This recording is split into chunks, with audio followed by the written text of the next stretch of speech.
Ya. Hadirin sekalian, sebetulnya yang dimaksud dengan Wahabi, maaf, itu hanyalah tuduhan warisan masa lalu. Bahkan yang benar, kita ini adalah mengusung dakwah salafiyah. Kita ini adalah pengikut salaf. Ya. Dan ini tidak banyak dicuatkan oleh musuh-musuh, oleh lawan-lawan dakwah. Karena kalimat salafiyah, karena kalimat salaf ini adalah kalimat mubarakah yang syar'iyah. Di dalam hadis ada, di dalam Al-Quran ada. Makanya mereka mengusung sentimen yang bisa mengangkat orang-orang awam untuk memusuhi kita. Di sentimen ini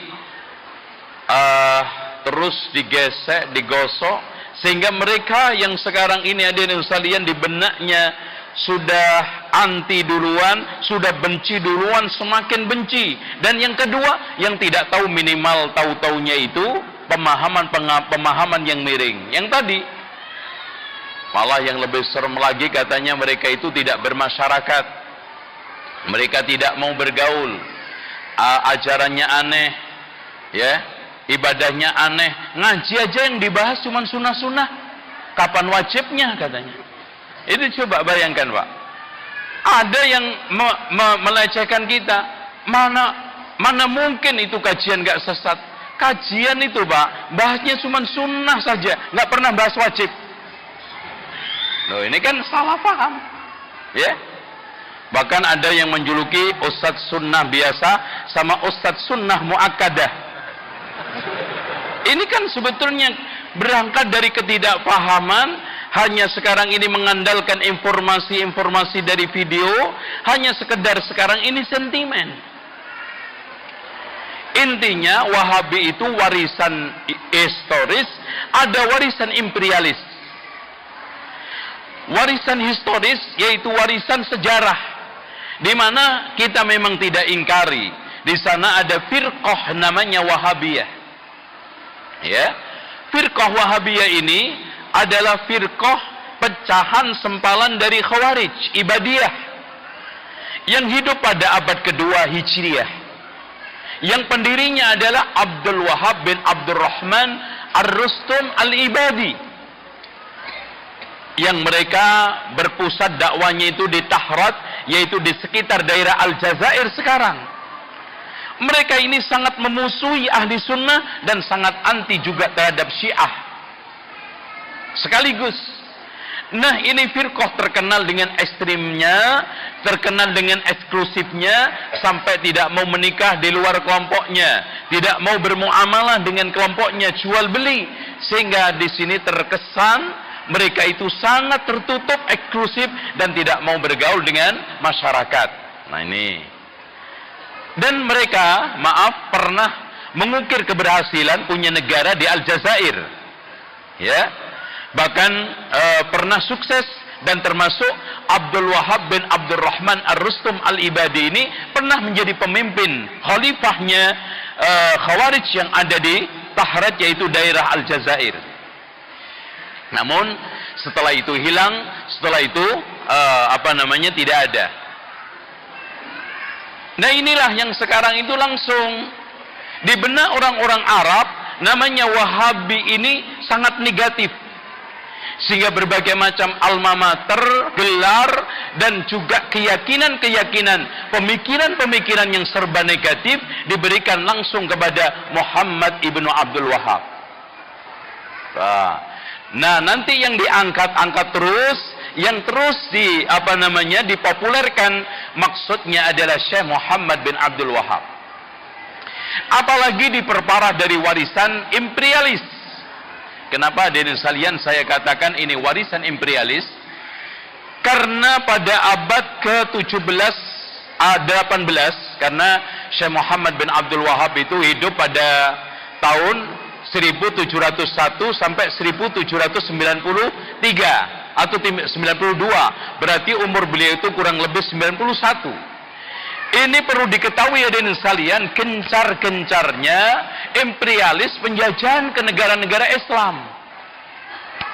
Antum perhatikan sekarang ini, bagaimana sekarang Italia menyerang Libya, Prancis menyerang Aljazair, Inggris menyerang India, Belanda menyerang Indonesia. Dan perlawanan demi perlawanan ternyata hadirin sekalian banyak terilhami dengan kesemangatan modernisasi tajdid reformasi agama yang diusung oleh Syekh Muhammad bin Abdul Wahab. Antum perhatikan aja di negara-negara nanti di sini juga kita nanti coba kita angkat, itu mereka rata-rata memiliki kesemangatan tinggi jihad untuk mengusir penjajahan. Akhirnya di sekalian, penjajah-penjajah yang ada di negara tersebut menggulirkan isu Wahabi. Makanya Imam Bonjol di Sumatera dituduh Wahabi.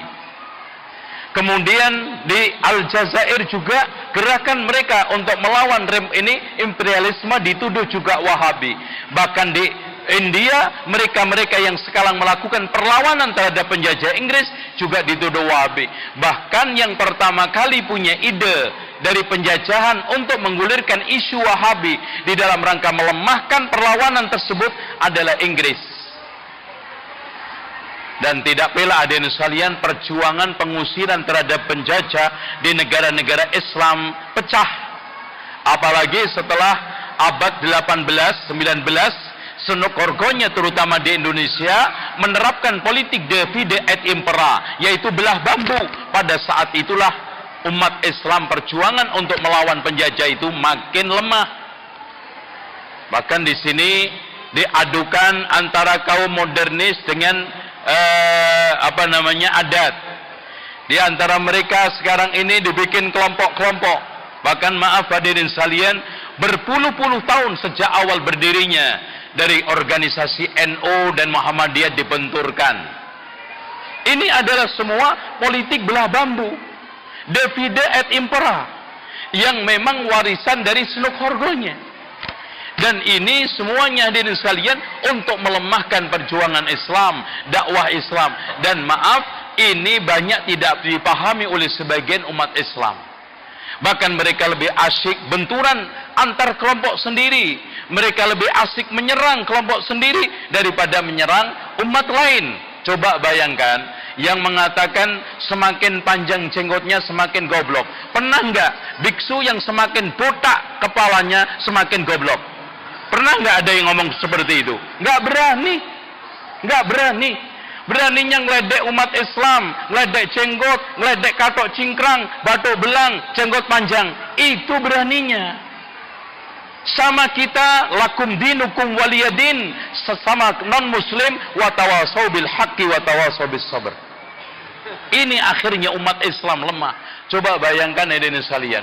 Pernah nggak, maaf, di sini kelompok-kelompok Islam, organisasi Islam berbeda pendapat, berselisih untuk menetapkan 17 Agustus? Nggak pernah. Tetapi Ramadan, ya Allah, coba bayangin, Ramadan nggak pernah akor. Nggak ada satu kelompok pun berselisih di dalam menetapkan 17 Agustus. Tapi Ramadan kadang-kadang ngomongnya juga enak saja. Ini kan demokrasi, perbedaan wajar, perbedaan itu indah. Indah apanya? Yang satunya masih itikaf, yang satunya sudah makan ketupat. Indah mananya, Mas? Sekarang satunya masih bawa bantal ke masjid untuk itikaf, yang satunya sudah makan es campur sambil ledek lagi ketemu yang itikaf. Bahkan maaf Pak, di dalam satu kelurahan itu ada sampai hari raya 3 kali. Itu leko khotib yang nggak bener itu khutbah terus itu 3 hari. Ya, ada pernah saya dikonsultasin ya teman, ya Ustadz boleh nggak saya khutbah dua-duanya? Ente ini tradisi siapa yang dibikin? Ya, jadi ada hari raya 2 hari. Hari raya Senin untuk kelompok A, Selasa kelompok A, Rabu kelompok B, C. Akhirnya apa? Untuk merangkul khutbah semua dia. Nggak benar. Ini kondisi umat real, hadirin sekalian. Kalau kita sekarang ini tidak klarifikasi, kita selalu dijadikan sasaran tuduhan. Dan bahkan hadirin sekalian, kalau kita mendengar tuduhan Wahabi itu serba negatif. Dan kalau ada positifnya ditutup-tutupin dan ditafsiri dengan tafsiran yang aneh. Contoh, sholat menggerakkan jari. Itu digulirkan. Itu Pak, sholatnya itu sangat aneh. Masa jarinya tuil. Nah itu. Di sana. Terus Masya Allah Pak, itu perempuannya pakai pakaiannya itu ngeri. Cadaran semua. Loh, istri Rasulullah semua cadaran. Berarti ngeri dong. Istri Abu Bakar, Umar, Utsman, Ali, cadaran semuanya. Mereka bahkan tidak pernah melihatkan sekuk selebar kuku auratnya ke depan keluar. Anehnya dengan salian yang ke bandara pakai cawat dibiarkan. Perempuan itu Pak. Antum perhatikan, katok cingkrang laki-laki diledek-ledek. Perempuan itu pakai katok setengah betis, nggak pernah ada yang ngomongin. Pernah ada yang ngomongin? Nggak ada. Ada apa ini umat Islam? Wahai umat Islam, Anda ini sedang sakit. Anda ini sedang diadu domba. Anda ini sedang asyik menyerang teman sendiri, menyerang teman-teman yang sekarang ini mengamalkan sunnah, membela Al-Quran dan sunnah.